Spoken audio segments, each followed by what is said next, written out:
नमस्कार दोस्तों, stock market studies में फिर से एक बार आपको बहुत-बहुत दिल से स्वागत करता हूँ। तो आज मैं फिर से अपडेट के मतलब फिर से आपके कमेंट्स के ऊपर कुछ कंपनीज़ का अपडेट शेयर करूँगा।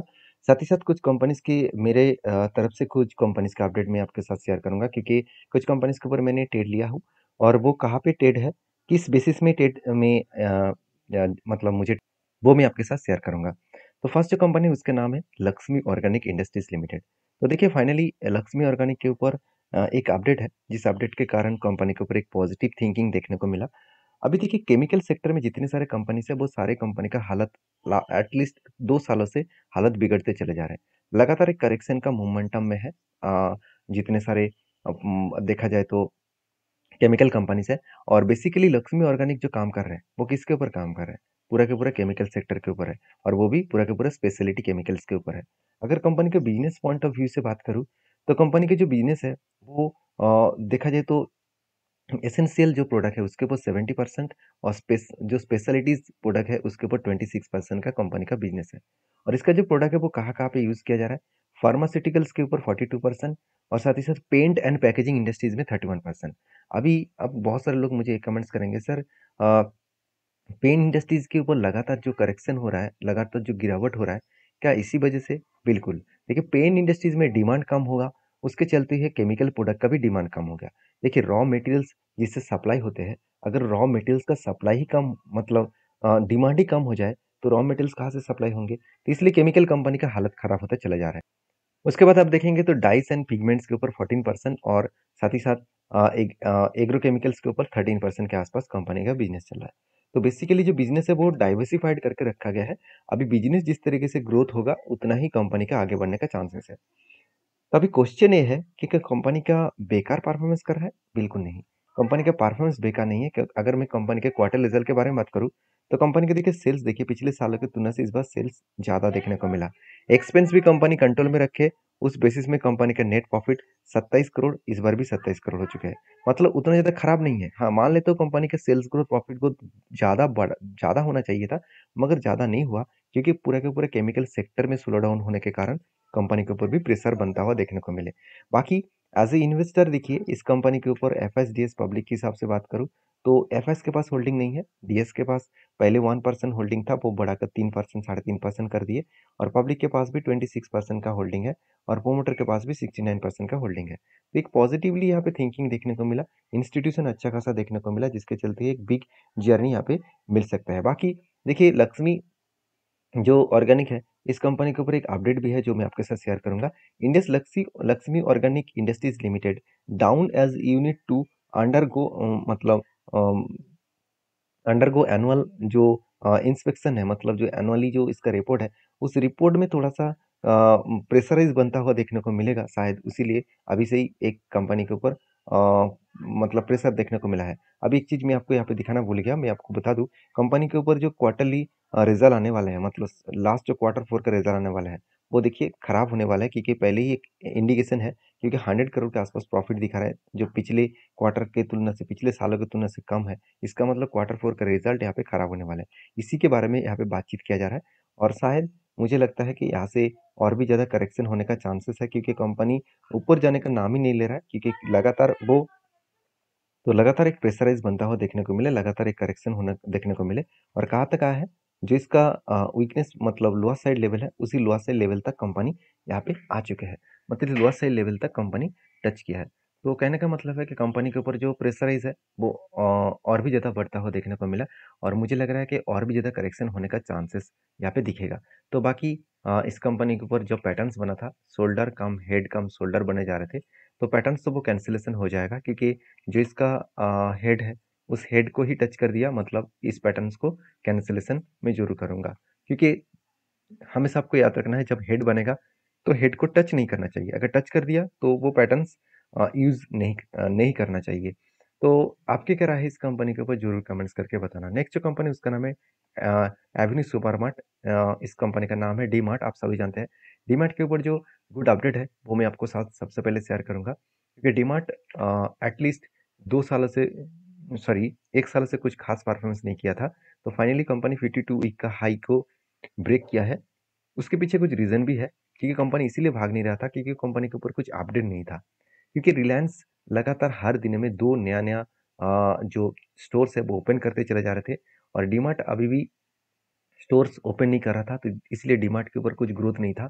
तो फाइनली डीमार्ट ने क्या किया, खुद का स्टोर्स ओपन करना स्टार्ट कर दिया और यहाँ पे आप देख सकते हैं DMart on new stores edition in Bangalore.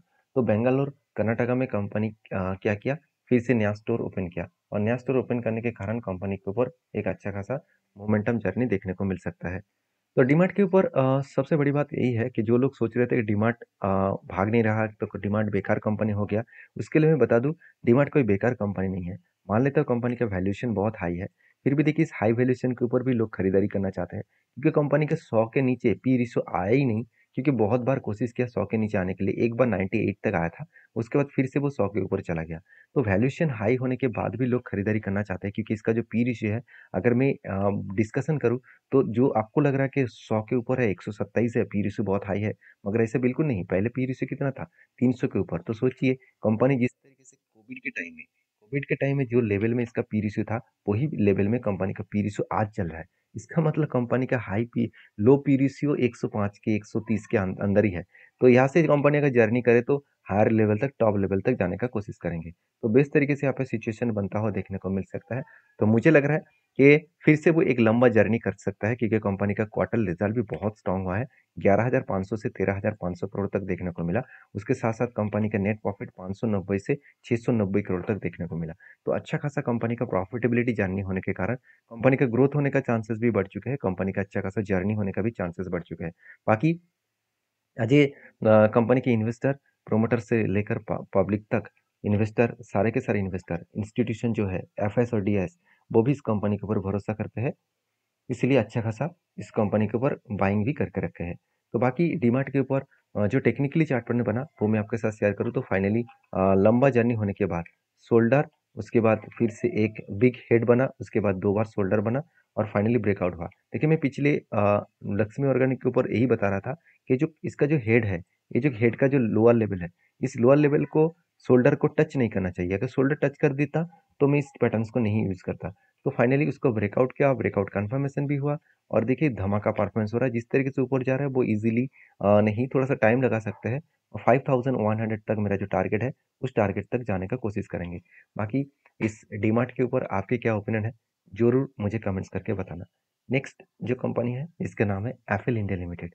देखिए एफिल इंडिया लिमिटेड एक आईटी सॉल्यूशंस कंपनी है और बेसिकली देखा है तो आईटी इंडस्ट्रीज में बहुत सारे प्लेयर्स है और एफिल इंडिया एक ऐसी कंपनी है जिस टाइम आईटी के ऊपर लगातार गिरावट का माहौल हुआ था, उस टाइम में भी एफएल इंडिया खुद को मतलब उतना ज़्यादा फॉल देखने को नहीं मिला था।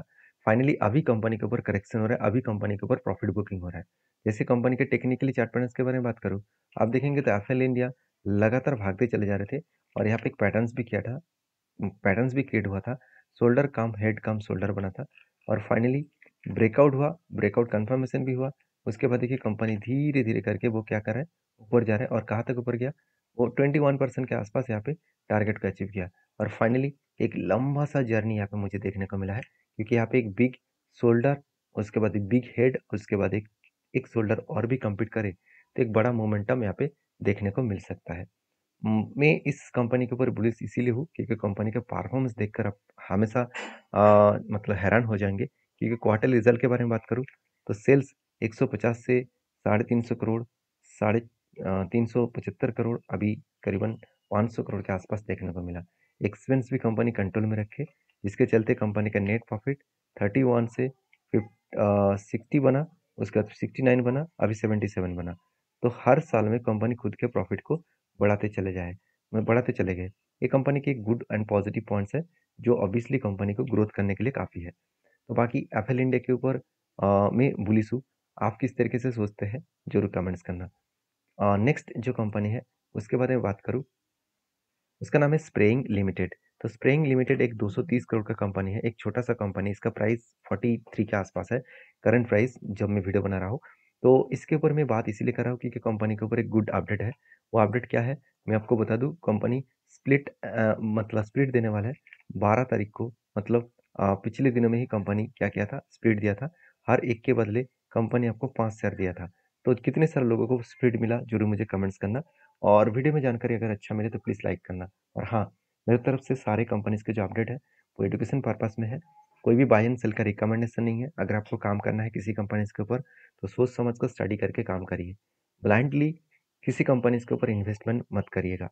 तो मिलते हैं नेक्स्ट वीडियो में, तब तक के लिए धन्यवाद।